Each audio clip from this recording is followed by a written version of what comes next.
Amin ya rabbal alamin. Baik Bapak dan Ibu yang dirahmati Allah, marilah kami kita pada pagi hari ini sama-sama kita awali dengan baca basmalah. Bismillahirrahmanirrahim. Pak Ustaz dipersilakan. Assalamualaikum warahmatullahi wabarakatuh. Alhamdulillah, wassalatu wassalamu ala rasulillah wa ala alihi wa sahbihi wa mawala. Ya Rabbi bil Mustafa balligh maqasidana waghfir lana ma madha ya wasi'al karami.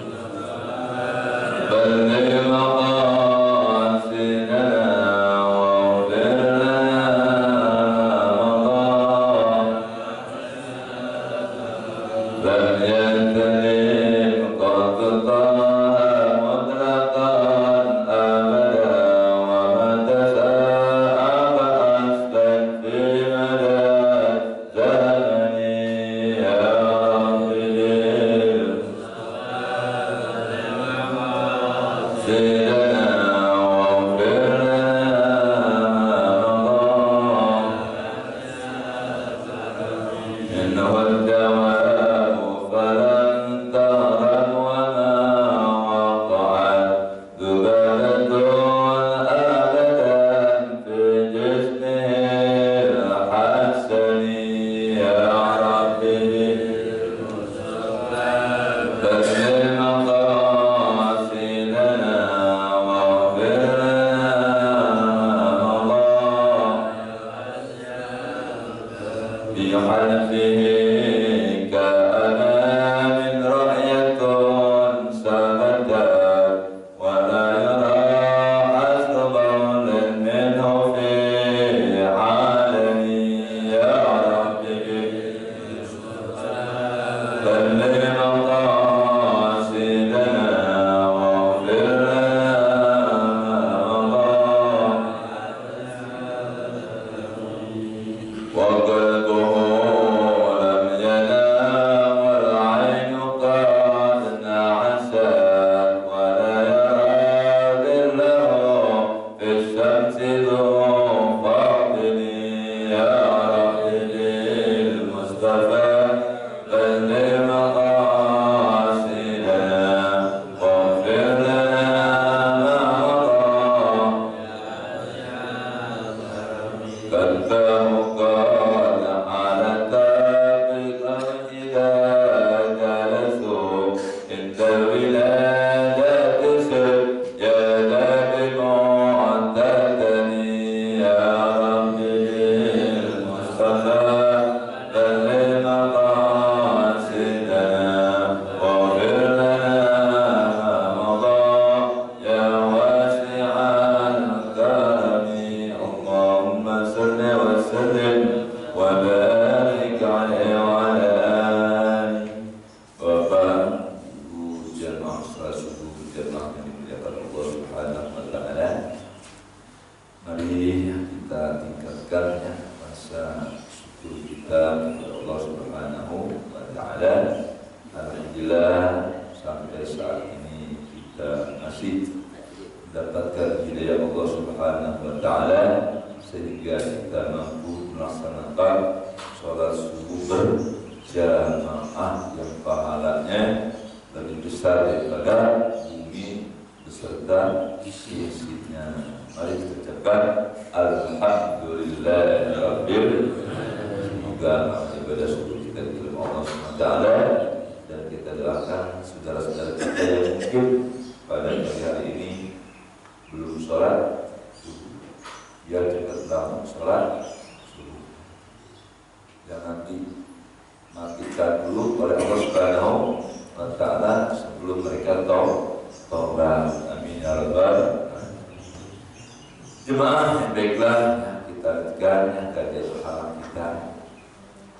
Inti dari akhlak adalah bagaimana kita mampu membuang jauh-jauh sifat-sifat buruk kita, kemudian kemudian kita masukkan ke dalam jiwa kita sifat-sifat yang baik. Jadi akhlak itu intinya tahalli tajalli. Akhlak intinya bahasa selain akhlak tasawuf itu bagaimana seseorang mampu mengosongkan semua sifat-sifat jeleknya dari diri, dan bagaimana mampu kalau sudah kosong dirinya dari sifat-sifat itu baru masukkan sifat-sifat yang baik. Karena tidak mungkin Pak ya, kalau masih ada sifat-sifat buruk kita itu sifat baiknya masuk. Enggak bedanya ini Pak gitu ya. Nah, kenapa ini jadi? Karena yang kotor-kotor sudah dibuang dari gelasnya. Anggaplah ini gelas ini jiwa kita. Nah, mari kita kosongkan jiwa kita ini seperti gelas yang jernih ini dari berbagai macam kotoran dan penyakit. Bersihkan. Nah, kalau gelas ini Pak masih ada bekas-bekas racun, langsung oleh tadi yang nasi air itu dimasukkan air putihnya. Kalau diberikan ke saya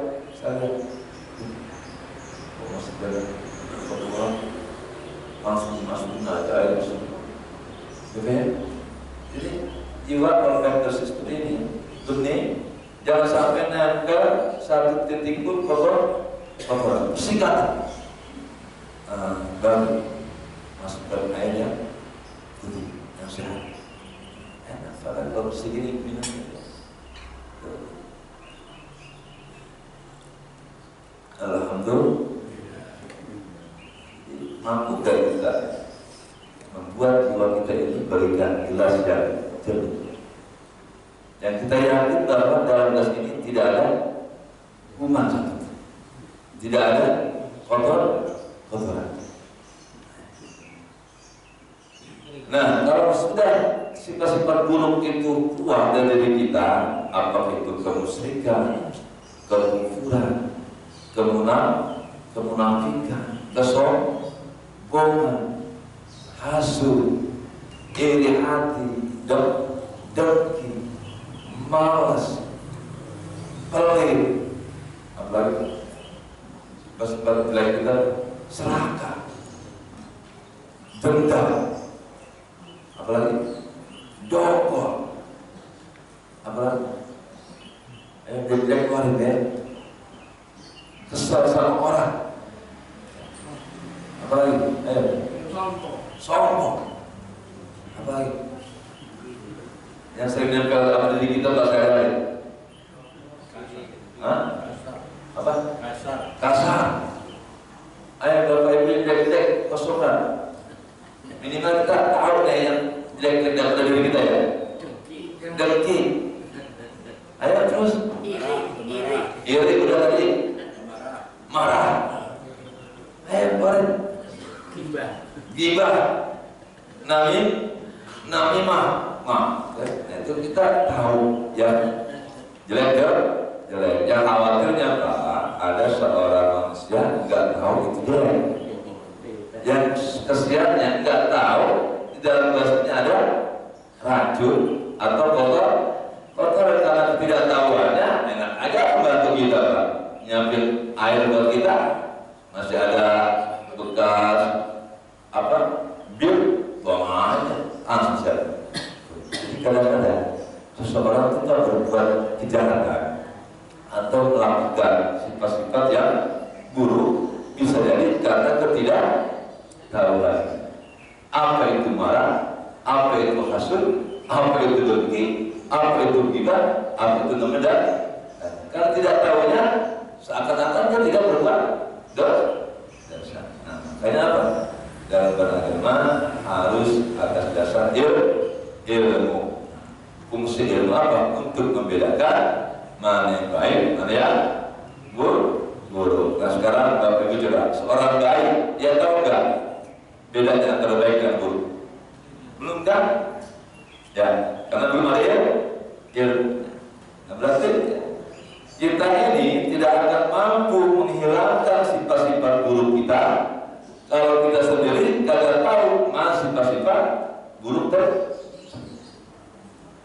Kita tidak mungkin mampu melaksanakan amal soleh kebaikan kalau kita tidak tahu mana kebaikan itu, mana amal soleh itu.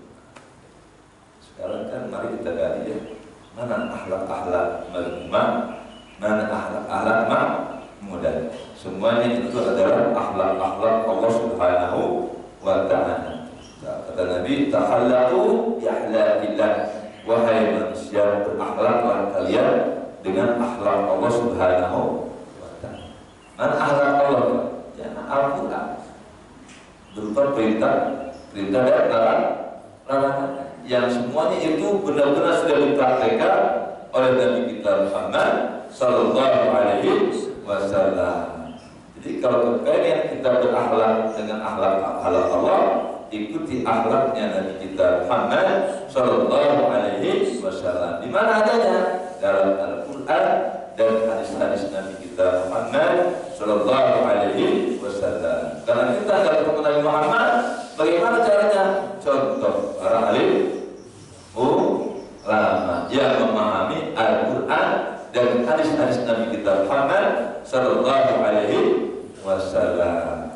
Ya, jadi untuk sekarang kita nggak boleh kita jauh dari ulama, karena ulama itu warasatul ambiyah. Yang ngerti Quran ulama, yang ngerti hadis ulama.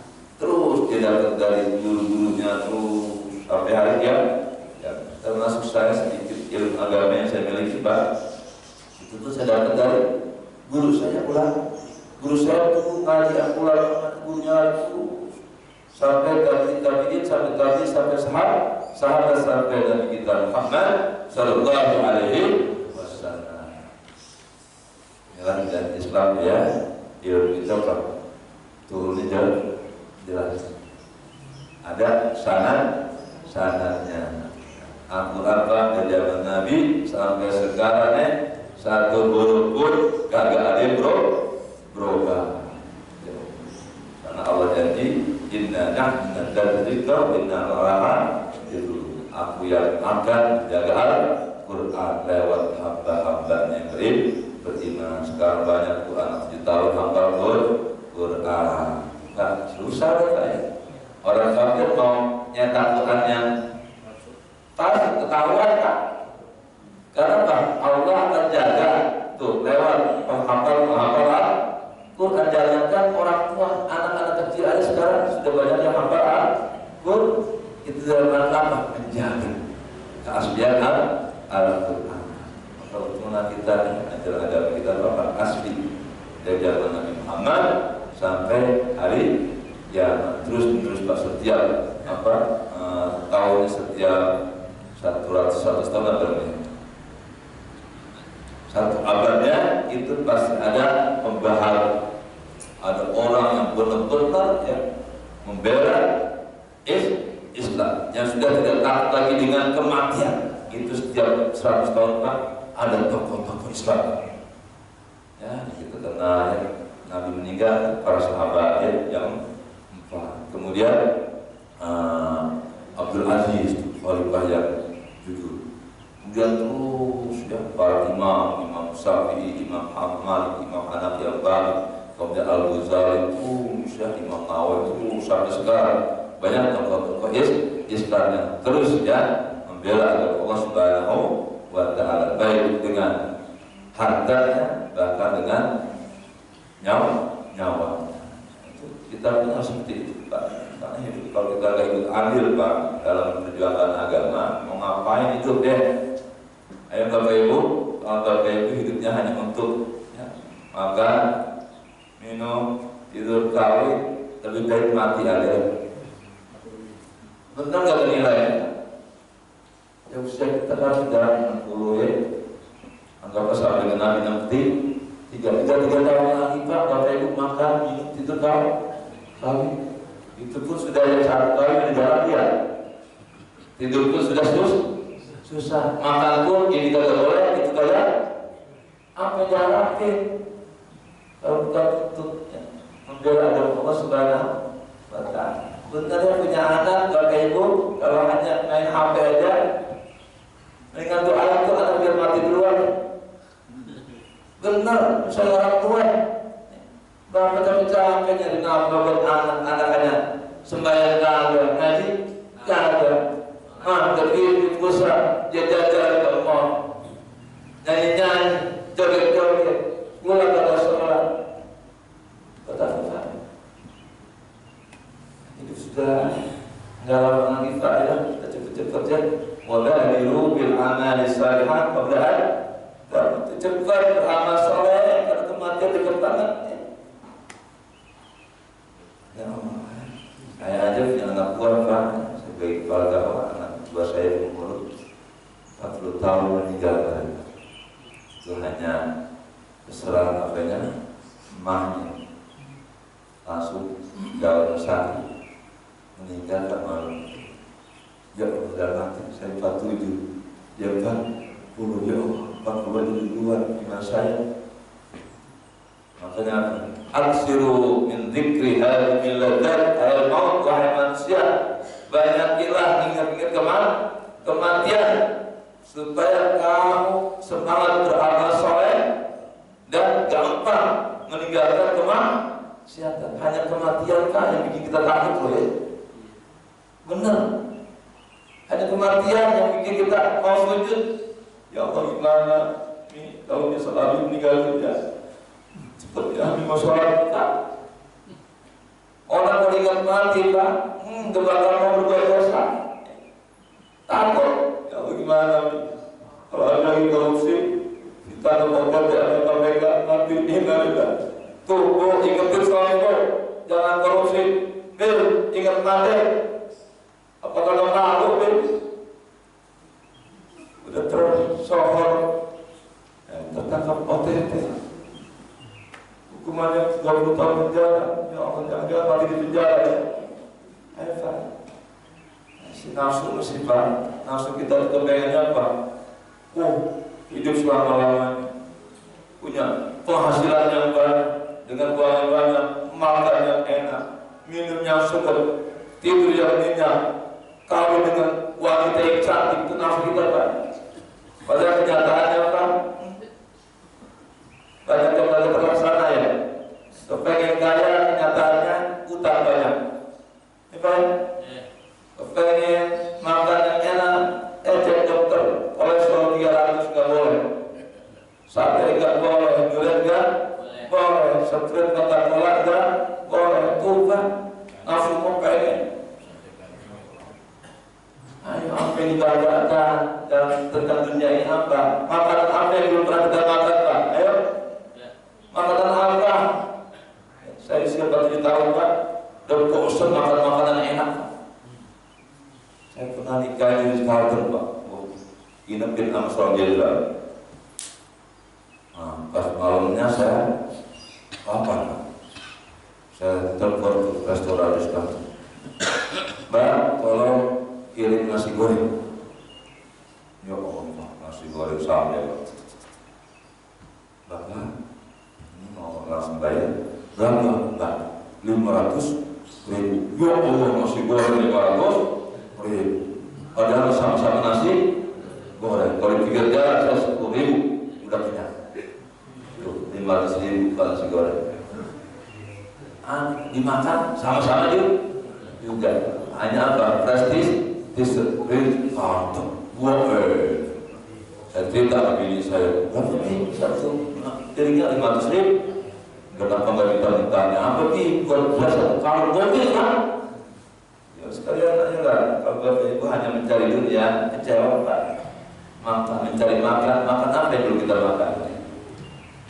Makanan Jepang, malah saya kagak doyan Pak, mentah semua, itu kan. Nah, mari Pak, ya, apalagi umur kita sudah mencapai 40 tahun. Nah, dari sekarang lebih baik kita mempersiapkan kematian. Istidadul maut qabla nuzulil maut. Mari kita persiapkan kematian kita sebelum kematian kita datang. Udah, kita persiapkan kematian kita sekarang. Dunia mah sekedarnya aja. Ini rumus Allah kok. Kadang-kadang kita ngeyel ya. Allah kan dalam Al-Quran wabtaghi fima ataka Allahu daral akhirah wa la tansa nasibaka minad dunia, cari untuk akhiratmu, kata Allah tuh. Wala tansa nasibaka minad dunia, sekedarnya jangan lupa, kata Allah ya, cari akhirat sebanyak-banyaknya, jangan lupa dunia. Kebanyakan kita sendiri berulang ayat ya, sadar atau tidak sadar.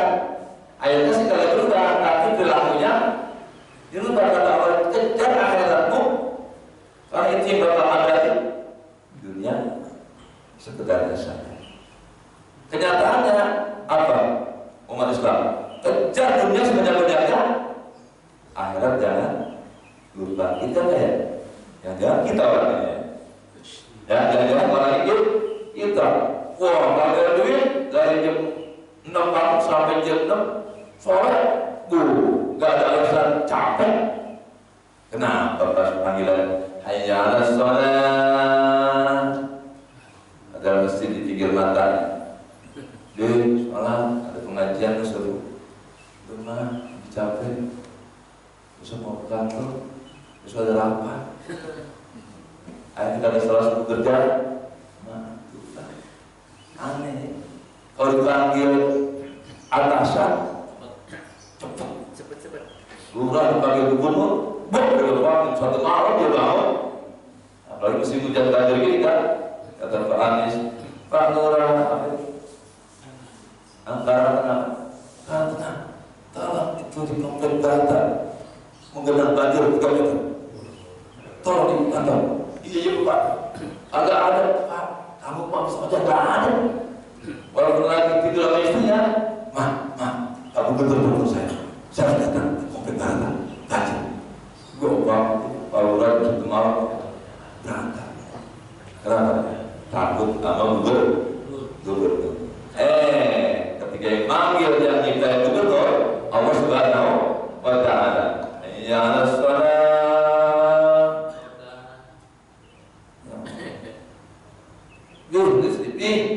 Tuh ada telepon dari Allah. Masa Allah padahal ada azan panggil Allah. Dia kagak guru kenapa? Karena manusia lebih cinta dunia. Kalau panggilan gubernur seakan-akan kalau kita tidak diturutin perintah gubernur, dia akan copot dari luar. Kalau apa dicopot, kita bisa miskin semuanya. Belum tentu. Kenapa takut dicopot sama gubernur sebagai luar? Kenapa kamu tidak takut dicopot sebagai hamba Allah Subhanahu wa Ta'ala? Saya lebih takut dicopot dari hamba Allah. Kalau Allah nggak ngambil kita, kalau kan. Dan sebuah hadis tahu sebenarnya apa istri kita, man lam yashkur li ni'mah wa lam yarda bi qada'i wa lam yasbir 'ala balaya fala yatruku rabban siwaya wa yahrud min ardi. Siapa hamba tidak senang dengan ketetapanku, tidak bersyukur terhadap nikmat-nikmatku, tidak bersabar terhadap ujian yang aku berikan kepadanya, silakan keluar dari bumiku dan silakan cari Tuhan selain aku. Wah, Allah sangat marah kalau kita tidak menerima ketentuannya, kita tidak bersyukur terhadap nikmatnya, dan kita tidak sabar terhadap ujian yang Allah berikan. Silakan cari Tuhan selain ada Tuhan selain Allah. Nah, baiklah, sudah firman-Nya bulan lalu kita sudah mengkaji tentang ketaatan. Takwa itu terbagi dua, ketaatan dan melaksanakan ketaatan dan menjauhi kemaksiatan. Ketaatan itu ada dua, ya. Melaksanakan perintah Allah itu ada dua, ada yang wajib, ada yang sunnah. Al-fara'id wal nawafil. Kalau ada orang Islam hanya mampu melaksanakan yang wajib-wajib saja, itu kalau kayak dagang baru pulang modal. Ya, kalau bapak hanya baru sholat 5 waktu, nggak ada sholat qobliyahnya, ba'diyahnya, nggak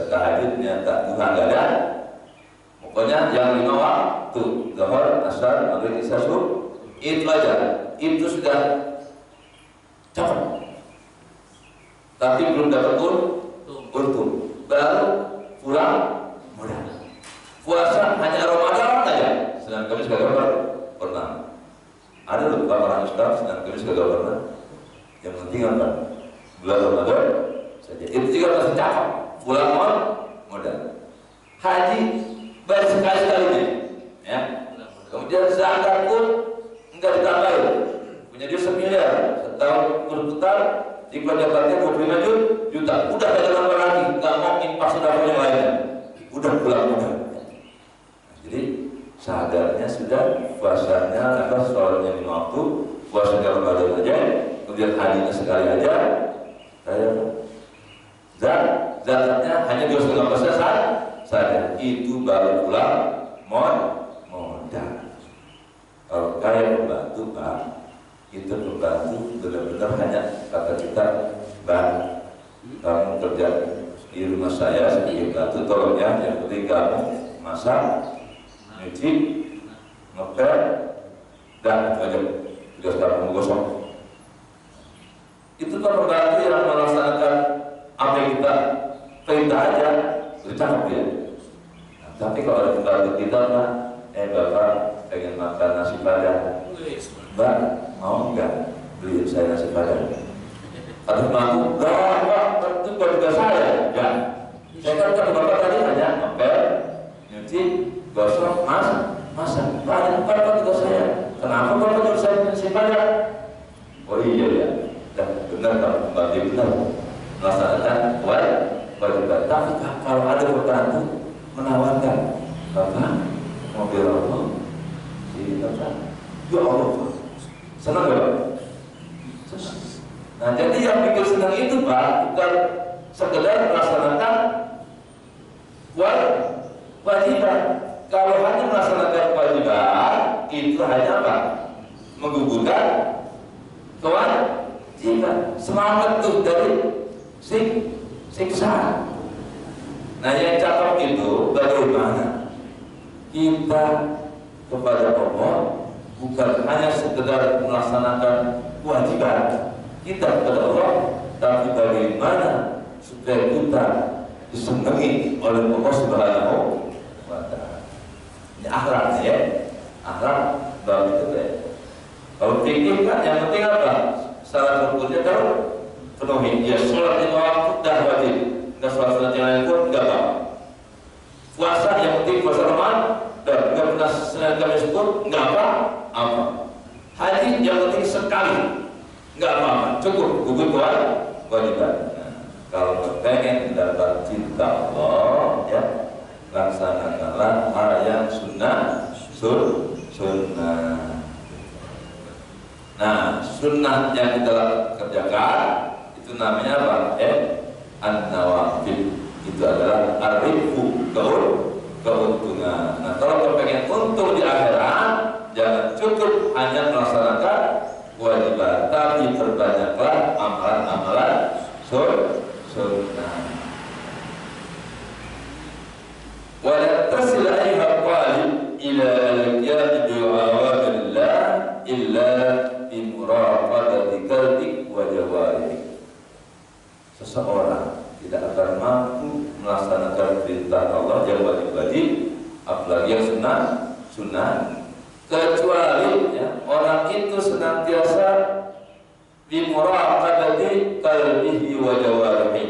Orang itu senantiasa memperhatikan hatinya dan anggota badannya. Fi lahzatika, baik dalam keadaan terbangun, ya. Kalau tertidur kan kita nggak bisa ya kan, perhatikan diri kita. Nah, ketika sudah bangun seperti sekarang lahzat, kita mulai anfasika, kita perhatikan betul Pak setiap nafas yang keluar dan masuk ke hidup kita. Min hayri tusbih ila tumsi, dari pagi sampai sore sampai pagi lagi kita perhatikan betul apakah hari ini, apakah ketika ketika nafas saya masih berhembus, saya melaksanakan kewajiban Allah, apakah saya justru meninggalkan kewajiban kepada Allah? Apakah saya dalam kemaksiatan atau saya dalam kebaikan? Terus Pak Fatwa setiap detik, bahkan ke detik setiap hembusan nafas. Jadi kita harus perhatikan betul Pak ya, jangan sampai ada noda yang masuk diri kita. Fa'alam anna Allah Ta'ala muttali'un ala dhamiri. Ketahuilah wahai umat manusia, Allah itu mengetahui isi hatimu. Banyak harusnya kita. Allah itu apa? Mengetahui isi hati kita. Kalau kita punya keyakinan Allah itu mengetahui isi hati kita, malu nggak Pak kalau hati kita isinya kemaksiatan? Suami malu nggak kebohongan yang ada pada hati kita kalau isi hati kita dilihat oleh bini kita? Malu. Kenapa Anda tidak malu terhadap Allah? Nah, ya, jadi dari sini ya kita awasi hati kita ya. Yakini bahwa Allah senantiasa mengetahui isi hati kalian. Apakah malu hati kita isinya dengan kebohongan, pengkhianatan, ya, punya keinginan hati ingin bunuh orang, ingin nipu orang, ingin mencelakai orang lain? Apakah malu kejahatan yang ada dalam hati dilihat oleh Allah? Makanya kalau bisa isi hati itu yang baik-baik, jangan sampai Allah melihat kejahatan dalam hati kita. Nah, kalau kita tidak meyakini Allah tidak melihat isi hati kita, bahwa kafir. Orang yang tidak yakin bahwa Allah tidak melihat isi hatinya, ya kafir. Hati-hati hidupnya. Jadi kalau sudah berkata tasawuf, isi hati kita aja harus kita kontrol itu. Niat jelek aja nggak ada. Seperti kita mudah-mudahan ya, pada pagi hari ini nih tidak ada niat jelek sedikit pun terhadap orang. Nah, kalau ada cepat, astagfirullahaladzim, istighfar. Jadi Pak hati itu kan hati aja kalau sudah bersih Pak, niat jelek aja nggak ada, niat mencuri nggak ada, niat berbohong istri nggak ada. Tapi kalau niat-niat jahat masih banyak, memang isi hati tidak diketahui oleh manusia. Tapi kan Allah Maha mengetahui. Kenapa kau malu dengan manusia, tidak malu dengan Allah? Bayar. Segini aja Pak kita amalnya. Malu kalau isi hati kita ada banyakkan kejahat, ya kan Allah tahu isi hati itu. Iya. Enggak, ya Allah maafin ya Allah, ampun ya Allah, istighfar. Walaupun dalam kajian fikih, kalau kejahatan belum dikerjakan, belum dosa. Tapi secara kajian sufi, dosa baik yang lahir maupun batin, apa bedanya? Ya kan? Makanya ayo jangan munafik. Apa itu munafik? Antara hati dengan ucapan dengan perbuatan berbeda. Nah, orang yang bersih hatinya, gak ada kemunafikan, isi hatinya A, ucapannya A. Ayo Pak, dari pagi sampai hari itu pantau kita diri kita, jangan sampai jatuh kepada kemaksiatan. Min hayni tusdi ila hayni tusdi, dari sejak pagi ini sampai sore, pantau terus. Bagaimana caranya? Kita yakin bahwa Allah melihat isi hati kalian. Isi hati kalian aja dilihat Allah, apalagi ucapan dan perbuatan kalian. Allah mengetahui yang lahir maupun yang batin. Yang kita terang-terangan ataupun yang kita sembunyikan, bagi Allah tidak ada beda. Nah, kenapa anak kita Pak masih malas sholat? Kenapa anak kita kadang-kadang suka berbohong? Anak lebih cenderung bohong Pak. Benar kan? Yang ada anak-anak yang udah tua ya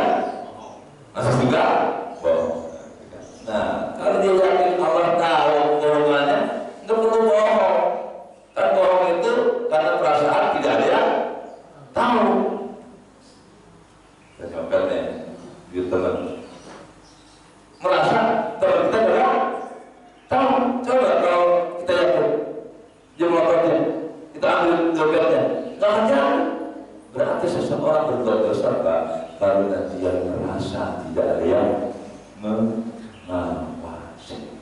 Nah, berarti kita tinggalkan sifat muraqabah kita, ya. Muraqabah itu merasa diawasi oleh Allah Subhanahu wa Ta'ala. Dalam Al-Quran sudah jelas, Allah alimun bidzati sudur. Bahkan Allah mengetahui ya daun-daunan. Wa ma tasbutu min waraqatin. Daun-daunan yang jatuh hari ini berapa Allah tahu. Yang sudah hancur berapa, yang tumbuh berapa, yang kuning berapa, yang jatuh berapa, kemana itu daun? Allah tahu berapa tetes air hujan yang malam ini turun, kemudian tetes itu kemana larinya, siapa yang minum, binatang apa, manusia. Allah tahu. Jadi ujung-ujungnya Pak, kita ini mampu berbuat baik dan mampu meninggalkan keburukan. Ternyata faktor keimanan. Kalau imannya kuat kan, kalau imannya lemah ya, untungnya Allah Maha Pemaaf. Ketika iman kita lemah, kita malas mengerjakan kewajiban, bahkan kita jatuh dari iman, untungnya Allah punya sifat Ghafurur Rahim, Maha Pengampun. Itu hamba nangis, ya Allah, hamba sudah berusaha untuk tidak bohong, ya Allah. Ternyata hamba pengen jabatan itu dengan cara berbohong, ya Allah. Kalau berbohong gak dapat, ya Allah. Ya Allah, hamba malu pengen jabatan itu harus uang, ya Allah. Kalau gak nyok, gak dan hangi hawa nafsu, ya Allah. Kalau jabatan itu hamba terkena, hamba jadi orang kaya. Ternyata pada terkenal kaya, ya Allah, jatuh miskin, ditangkap KPK. Tuh, akhirnya di penjara pada dasarnya Pak. Untung ditangkap Pak. Jadi gitu aja kan. Para koruptor untung ditangkap. Ya secara lain sih malu Pak. Tokoh pejabat tinggi ditangkap di penjara. Kata kita ya Pak, malu. Justru itulah jalan terbaik buat mereka. Mereka tempatnya di penjara. Alhamdulillah Pak, saya titik-titik para koruptor yang di penjara pada baca Quran.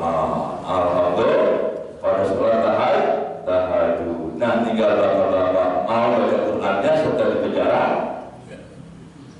Tapi mau baca Qurannya di penjara aja? Jangan. Yang enak mah begini nih. Lagi bebas kita baca Quran. Kalau sudah di penjara mah itu mas kasihan itu terbang saat satu ngapain itu penjara ya.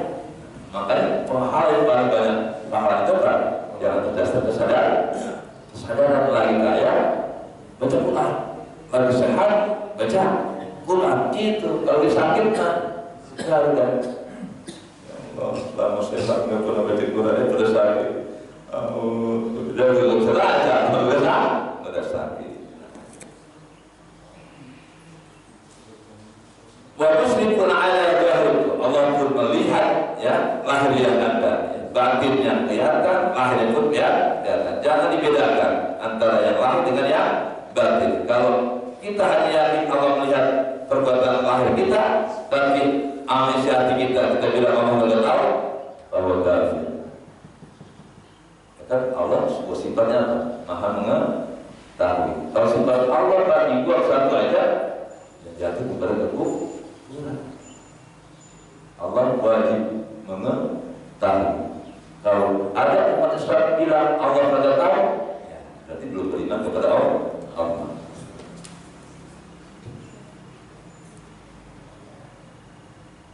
Wa muhitun bi jami' lahzatika wa hatratik. Allah itu mengetahui apa? Ketika kamu sedang terbang maupun kamu sedang tidur. Langkah kemana kamu berjalan, kemana kamu pergi, wasahir sakanatik, ya semua diammu, gerak diammu Allah tahu. Berapa kali kamu selama hidup diam, berapa kali gerak Allah tahu. Wa annaka fi muhalatika an-nas, Allah tahu apa yang kau lakukan ketika bergaul dengan manusia, dengan orang lain, atau ketika kamu sudah sendirian di kamar tidur. Allah tahu. Mutaraddidun baina yadayhi, Allah itu sedang senantiasa hadir dimanapun Anda berada. Jangan merasa Allah tidak hadir. Itulah kejahatan terjadi ketika seseorang merasa Allah tidak hadir pada diri. Kita salat berjamaah. Kenapa mau salat berjamaah? Karena yakin Allah akan melihat amal kebaikan kita. Kalau kita punya keyakinan terhadap Allah melihat amal baik kita, ngapain kita salat? Coba, kita yakin Allah melihat amal baik kita. Bukan karena istri, bukan karena mantu, bukan karena RT, bukan karena DKM. Aku salat ke masjid lillahi ta'ala. Jadi berarti kayak tinggi. Mutaharrikun illa wajadna as-samawati wal ardh. Apapun yang gerak, yang diam, yang ada di alam semesta ini, Allah mengetahuinya. Jangankan manusia yang masih berbentuk cukup besar. Semut, berapa miliar semut di daratan, Allah. Kutu, bakteri yang begitu kecil, Allah tahu berapa jumlah. Apalagi kita bentuknya cukup besar. Sekecil apapun Allah tahu. Tidak ada bedanya bagi Allah untuk melihat yang besar maupun yang kecil. Tidak ada bagi Allah melihat yang zahir maupun yang batin. Tidak ada beda bagi Allah yang jauh jaraknya ataupun yang dekat. Tidak ada beda bagi Allah putih dan hitam. Yang suka berbeda kalau kita Bapak yang sudah naik kacamata min ya, yang 100 meter udah kelihatan, yang 5 meter baru kelihatan itu manusia. Allah melihat makhluknya tidak ada bedanya antara jauh dengan dekat, karena tidak berlaku bagi Allah jarak jauh dan dekat, semuanya sama. Wa ya'lamu sirra wa akhfa. Allah itu mengetahui rahasia yang disembunyikan sekalipun. Umpama Bapak ingin nyumpet dari malaikat Israel bahwa bikin bunker 100 meter ke dalam bumi, ya, dicor lagi, ya, nyumpet tetap ada. Jangankan Allah malaikat Israel aja nggak sampai kan.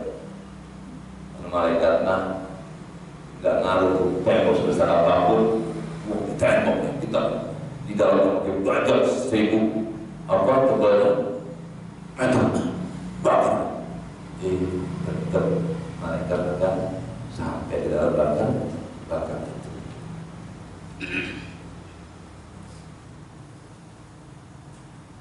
Pada ada orang miskin, wahai manusia, berketinggalan terhadap Tuhan.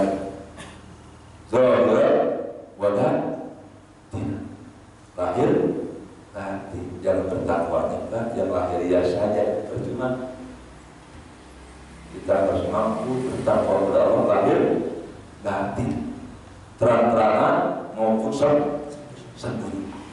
Enggak ngaruh sholat kita dilihat orang ataupun tidak ada yang melihat, karena saya hanya yakin hanya Allah yang perhatikan sholat saya. Apa kita sholat karena manusia? Manusia gak punya pahala. Gak apa-apa semua manusia benci saya, asalkan Allah ridho. Buat apa seluruh manusia ridho kepada saya? Allah murka. Gak ada artinya itu Pak. Ridho juga dong. Kalau Allah murka, ya orang sekarang apa? Mau dibunuh, yang penting Allah senang. Buat apa mengharapkan kesenangan manusia? Manusia akan punah. Buat apa mengharapkan pujian manusia? Pujian manusia tidak ada artinya. Ayo kita capai pujian dari Allah Subhanahu wa Ta'ala. Mari kita cari cinta Allah. Mari kita bikin Allah senang. Bagaimana caranya? Laksanakan yang wajib-wajib ditambah yang sunnah.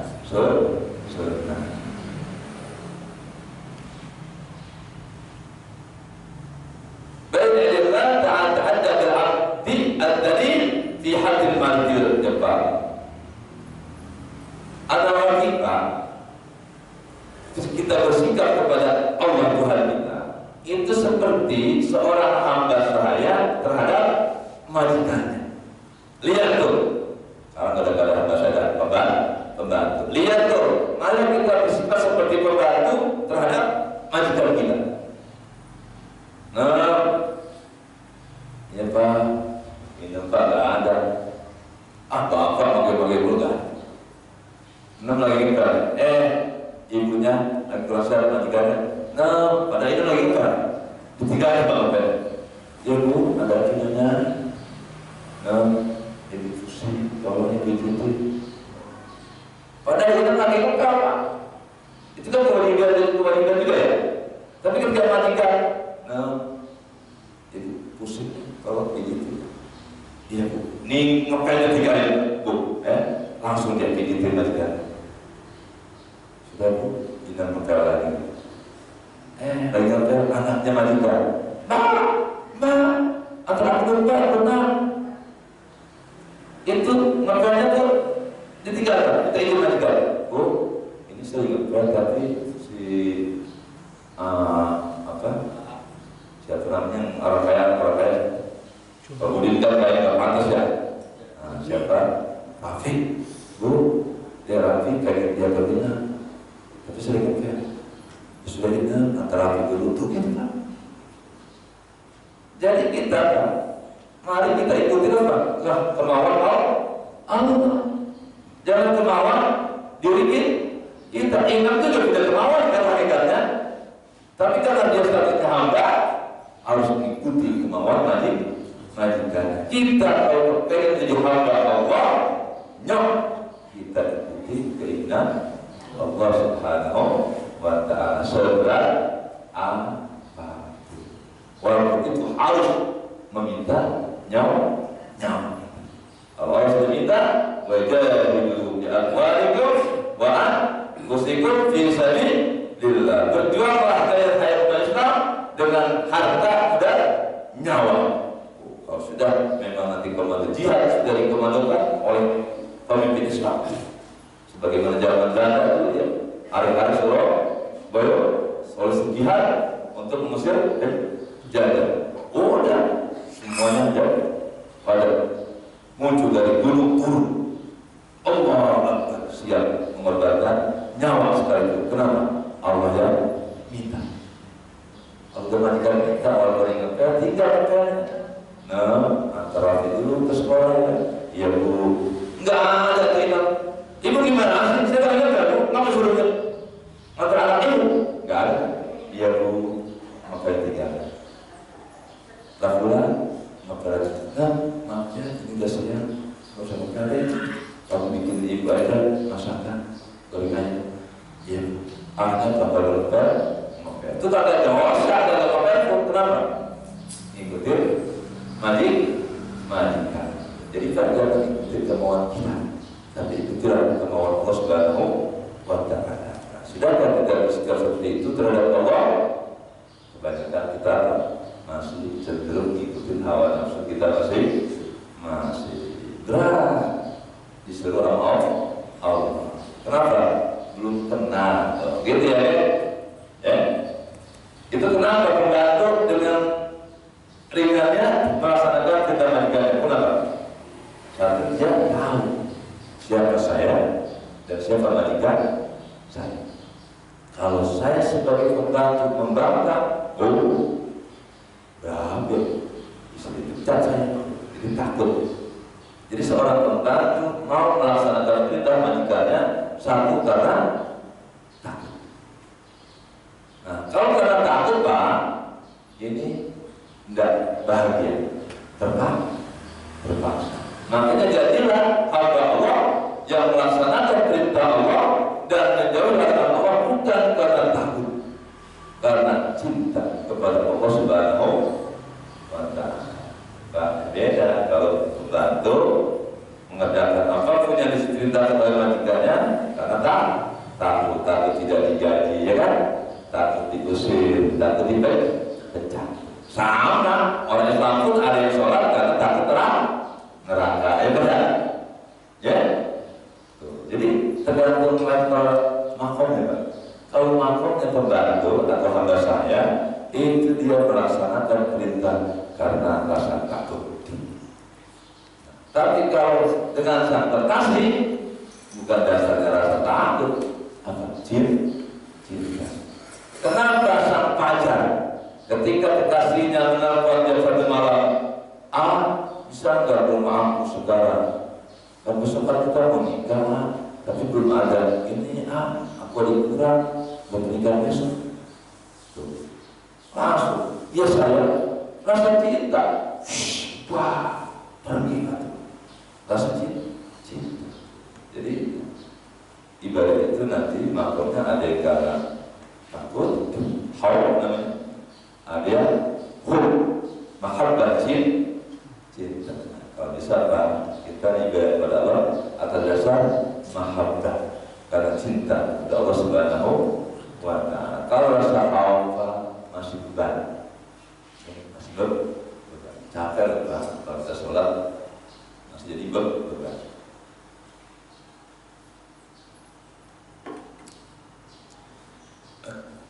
Terakhir, wajtahid alla yaraka maulaka haitsu nahan wa la yaqaduka haitsu amara. Nah ini kita terhadap Allah seperti pembantu tadi.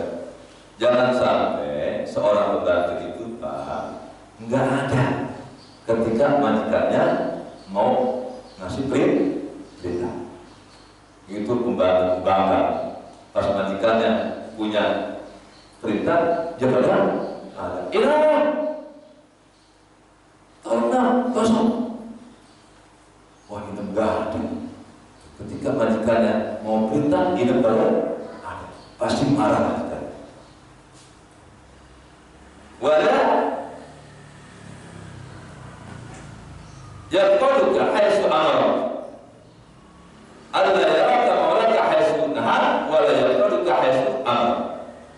Jangan sampai seorang hamba itu ketika majikannya mau memberikan perintah, ya kan ada. Pas yang dibenci oleh majikannya malah jangan. Wah, Pak marah itu apa majikannya? Ya. Ketika pemajikannya kepengen kina tolong dia kagak ada. Wah.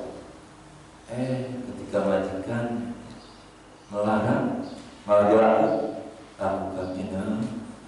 Tolong jangan pakai telepon ya untuk nelfon pacar kamu. Itu pulsanya mahal. Oh, malah dia pakai telepon Pak berjam-jam. Wah, jangan cekikan di hadapan majikan. Pulsanya bisa diutar sebulan terus. Yang dibenci oleh majikannya dilakukan oleh si Inem. Yang diinginkan oleh majikannya tidak dilakukan. Bukan, jangan seperti itu. Nah makanya hendaklah ada hadir ketika Allah Subhanahu Wa Taala perintahkan. Hayya 'alas shalah, langsung ke masjid. Wah, ini hamba minta. Ketika kata Allah, jangan korupsi, jangan sombong, jangan iri hati, jangan. Oh benar, dia enggak ada. Jangan mabuk, dia nggak asik kafe, dia nggak ada di tempat hiburan. Jadi di tempat kemaksiatan kita jangan ada. Ketika di masjid, nah di situ kita ada. Baru Allah segala amal kita. Dari pagi sampai siang, sampai sore, sampai malam, terus sampai pagi. Makanya kita ini akan membahas tentang apa yang harus kita lakukan ketika kita mau tidur. Ketika kita bangun tidur, kemudian jam 3 malam apa yang kita lakukan? Waktu subuh apa yang kita lakukan? Setelah subuh apa? Setelah waktu Islam apa? Setelah waktu duha apa? Kemudian zuhur, kemudian asar, maghrib, isya sampai subuh. Tiap kali kita air mata. Hari ini apakah saya berbuat dosa? Atau enggak? Kan kita tahu. Yang tahu dosa kan kita ya, orang aja kan tahu ya Allah. Hari ini saya mengkhianati orang lain, punya janji tidak saya tepati. Cepat minta maaf. Ya Allah, hari ini saya enggak sholat zuhur, kan sibuk kerja, cepet taubat. Kalau sholat terus baik. Kalau ada kejahatan, cepet istighfar taubat. Kalau ada kebaikan, ucapkanlah alhamdulillah ya Allah, Kau berikan taufik hidayah sehingga hamba bisa beramal soleh setiap saat. Jadi kapanpun kita mati, insya Allah dalam kebaikan. Karena ya mutul insan ala ma'asya alaih wa yub'asu ala ma mata alaih. Manusia itu matinya tergantung apa yang biasa dia lakukan dan dibangkitkan seperti apa yang mati. Mudah-mudahan kita mati dalam keadaan sujud. Amin ya rabbal alamin. Bagaimana supaya mati dalam keadaan sujud? Sering sujud. Mudah-mudahan kita mati dalam keadaan berzikir. Bagaimana supaya mati dalam keadaan berzikir? Sering berzikir. Tapi kalau bapak ibu sering berantem suami istri, insya Allah matinya pun lagi berantem dengan suami istri. Alhamdulillah min dari semoga Allah berikan hidayah kepada kita semuanya, kita mendapatkan matinya husnul khatimah. Amin ya rabbal alamin. Assalamualaikum warahmatullahi wabarakatuh. Waalaikumsalam warahmatullahi wabarakatuh. Alhamdulillah, saya kembali kasih pada Ustaz Ahmad Hasan yang telah menyampaikan pelajarannya pada pagi hari ini. Itu terkait masalah akhlak Rasulullah Sallallahu Alaihi Wasallam. Rasulullah pernah bersabda, Innama bu'istu liutamma makarimal akhlak.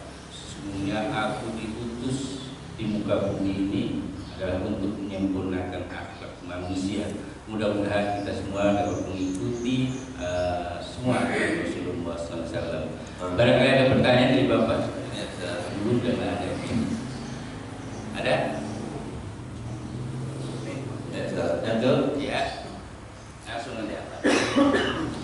Assalamualaikum warahmatullahi wabarakatuh. Waalaikumsalam. Ustaz, kalau dipikir-pikir kaum Nasoro itu nggak menuruti perintah Nabi Isa. Jadi ini tertuang pada surat As-Sad ayat 6. Terima kasih. Ya, ada lagi? Ya baik, ya benar. Orang Nasrani itu tidak mengikuti perintah Nabi. Kata Nabi Isa kan, wahai kaumku, ya, emangnya aku pernah bilang bahwa Tuhan itu tiga? Enggak kan? Umatnya bilang Tuhan perintah. Nah, baiklah saya tambahkan. Jadi dalam surat Al-Fatihah itu sebenarnya sudah tergambar bahwa manusia itu dibagi tiga kelompok. Pertama, orang-orang beriman, alladzina an'amta alaihim, itulah ya orang-orang beriman, an-nabiyyin was siddiqin was syuhada was sholihin, termasuk kita semua insyaallah. Kedua, ghairil maghdubi. Kedua adalah orang yang dimurka oleh Allah Subhanahu wa Ta'ala, Yahud. Yang ketiga, wala orang-orang yang tersesat. Tuh, ya, dinyambung ya. Jadi benar, apakah ada warga kaum Nasrani itu apa? Dalam tersesat. Nabi Isa bilang begini, dia bilang bugolong. Saudara ya. Kata Nabi Isa ini, aku bukan anak Tuhan. Kaumnya bilang sana Tuhan. Itu kan apa? Menyalahi ajaran nabinya. Kalau Yahudi Pak, itu bukannya kagak tahu tentang Islam. Yahudi itu tahu benar tentang Islam. Bahkan Yahudi itu tahu benar siapa Nabi Muhammad. Ya'rifunahu kama ya'rifuna abna'ahum. Yahudi itu pada Nabi Muhammad kenalnya seperti orang tua kenal anak kepada orang tua. Nah, Yahudi itu sifatnya apa? Sami'na wa asoy. Nah, pembangkang itu Yahudi. Dengar asoina, tapi tidak ikut. Itu Yahudi. Tapi kalau Nasrani tahu dia. Apa kagak tahu. Makanya kagak aman. Doli awal tersesat gimana sih Pak? Bapak mau ke Bogor nih, mau nyobain MRT ya, sudah bisa. Kalau MRT kan dari mana? Lebak Bulus dan sudah jalan ya sampai Hari. Nah, orang yang bilang tersesat mau naik MRT, dia perginya ke Kerawang. Itu namanya kenapa tersesat? Tidak tahu. Jadi kalau orang Islam Pak tahu ilmu, dia bangga ilmunya, samina wato. Nah, kalau Yahudi tahu ilmunya, kagak mau ngamalin. Kalau Nasrani nggak tahu ilmunya, dia berbuat. Aneh apa ya? Supaya beda Islam, Yahudi, Nasrani. Kalau orang Islam apa? Tahu ilmunya, dia amalin ilmunya. Yahudi tahu ilmunya, kagak diamalin. Kalau Nasrani nggak tahu ilmunya, tapi dia berbuat tanpa ilmu, makanya dia tersesat. Mudah-mudahan kita adalah orang yang beriman, yang tahu ilmu dan mengamalkannya. Siratal ladzina an'amta 'alaihim ghairil maghdubi 'alaihim waladdallin. Ya, cukup. Alhamdulillah, saya ucapkan terima kasih sekali untuk Ustaz kita. Semoga Allah menambahkan untuk beliau dan untuk kita semua. Dan untuk besok pagi, insyaallah kalau Ustaz Hilmi Firdausi, mudah-mudahan kita semua diberikan kesehatan dan kesempatan untuk bisa mengikuti acara tersebut. Dan marilah kali kita pada pagi hari ini sama-sama kita turutkan hamdalah dan doa kepada majlis. Alhamdulillah rabbil alamin. Subhanallahumma wa bihamdika asyhadu an la ilaha illa anta astaghfiruka wa atubu ilaik.